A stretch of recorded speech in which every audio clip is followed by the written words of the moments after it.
Hey Astro fam, it's Shelly again with your Astro News for February 21st through the 27th, 2022.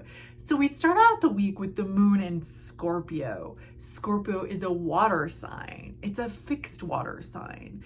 It's like a well, a really deep well where the water is still and kind of buried under the earth. So you can get to that water. You just have to be willing to actually want that water. You have to be authentic and you have to put in the work behind it. So when the moon is in Scorpio, we might all be feeling a little more emotional. Not so much that we're sharing that, but that we sense that thing deep within us. So Scorpio moon loves catharsis, and this is a time to do the work and be honest, to dig deep within yourself, have some alone time, but also to get out there into your relationships and be honest within them. And there might be a tendency to be a little guarded and protective with all that water. But there also is a need in all of us. And when Scorpio moon comes up, it reminds us that there is a need to actually transform ourselves, even if it's painful, even if it's difficult to say, even if there's an immediate, in the moment, hurt and pain, that we can also get through that pain. So when Scorpio moon comes on the scene, judge for yourself where you're at emotionally. And if you feel pulled or pushed from yourself, from within yourself, to do something, even though it's a little scary, go ahead and take the steps to do it.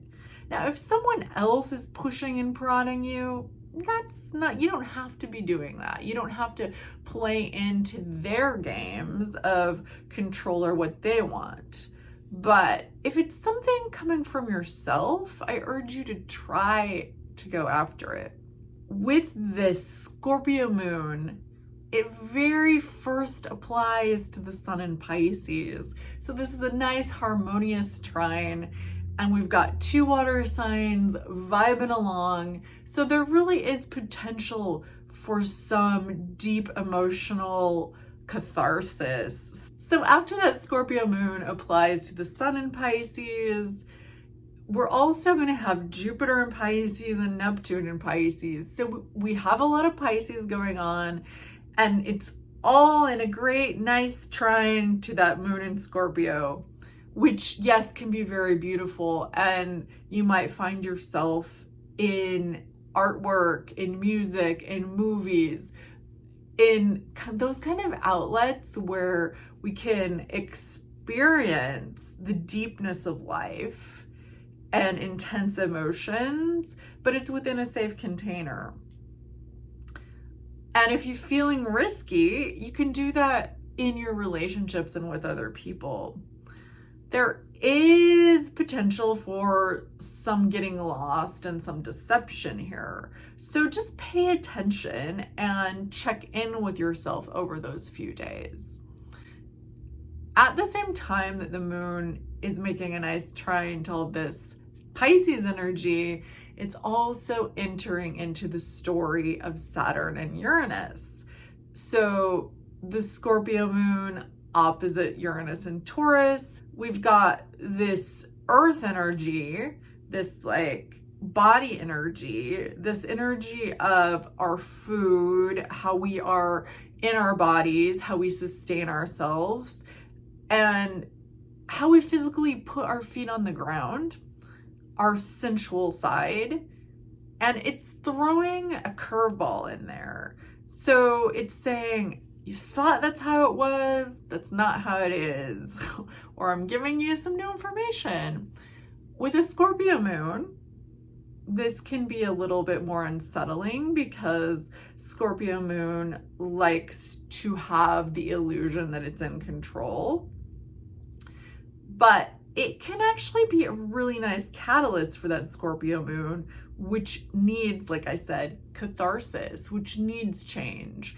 And embracing that new information might help you to come into some really great emotional, beautiful emotional feelings.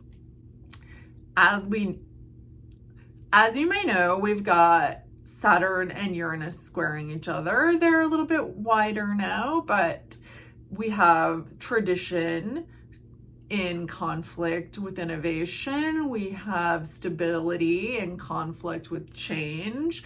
So as part of the societal discovery of what we want to create over time, we have our individual discoveries of what we want to create over time.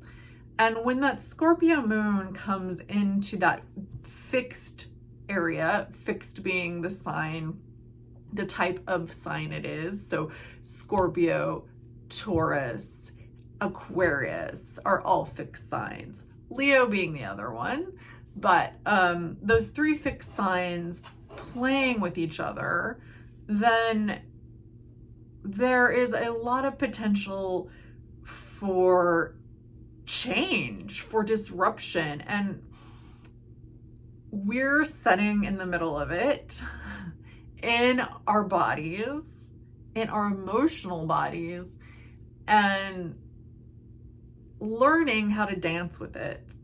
So it's worth mentioning here that we still have some planets in Capricorn, Mars, Venus, and Pluto very close to each other. So this is part of the story. This is about the intensity and the drive to do things.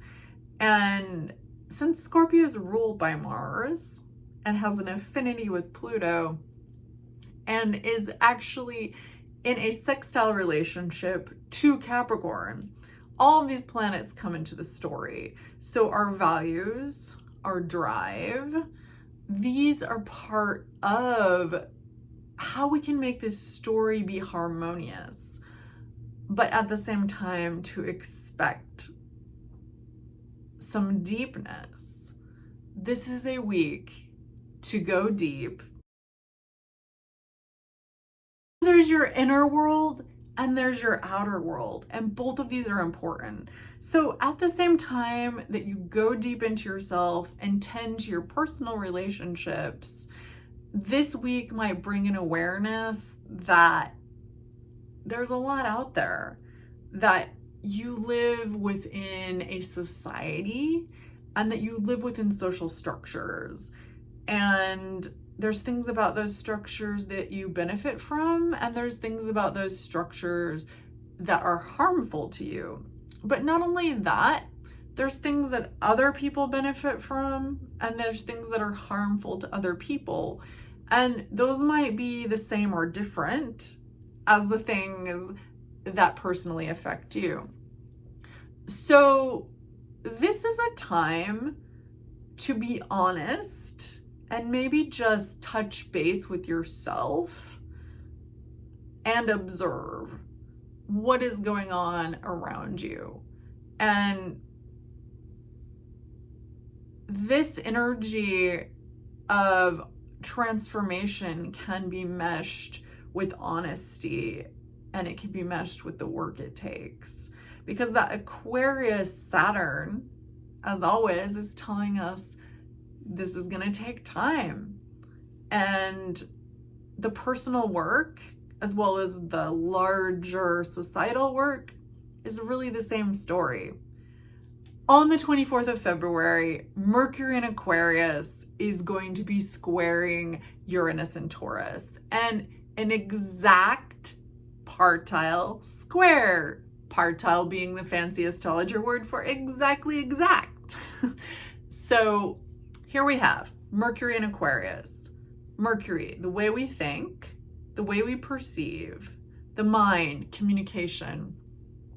In Aquarius, which it's very comfortable in. So it's really actually a message to us that we can figure things out right now. We can make the puzzle be the puzzle. we can get to work and have some intellectual capacity.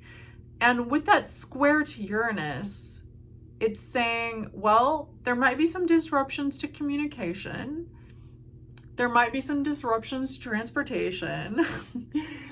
There might be some unexpected information. But really, it's an opportunity for us to use that unexpected and integrate it into our plan, into our life. Do some intellectual processing. And as you do the intellectual processing, let any new information come in and consider it. Don't let something out of hand, don't dismiss something out of hand. If it seems illogical, just consider it. Maybe it's not gonna work for you and you can toss it out later. But really, I'd say even just make a list of stuff that comes up. And if it's like, oh my goodness, that's ridiculous, write it down anyway. And just consider it. And then you can toss it out later. This is part of the beauty of Mercury in Aquarius, because it teaches us that we can have very quick, very intellectual minds. We can figure things out, but we can also take information in from all sides. We can take information in from areas that we wouldn't have considered, that probably our friends, our parents, those around us are not considering. And all that water, all that Pisces, just a thing in of itself. Sun in Pisces, Jupiter in Pisces, Neptune in Pisces, all the water all the time. And this is really a freeing energy after we've had so much Saturn. And we continue to have some Saturn, but all of that structure is now being just assuaged a little bit because the water is flowing into it, giving it some flexibility. Hopefully we have some information that came to us, that we worked on, that we worked through in these past 6-8-ish months, and now we're setting a plan in action, but we're allowing it to be flexible, and we're allowing a little bit of breathing room, a little bit of dreaming room. And that's what I think of with Pisces. It's a little bit of dreaming room. So let your mind expand, let your consciousness go a little bit wider.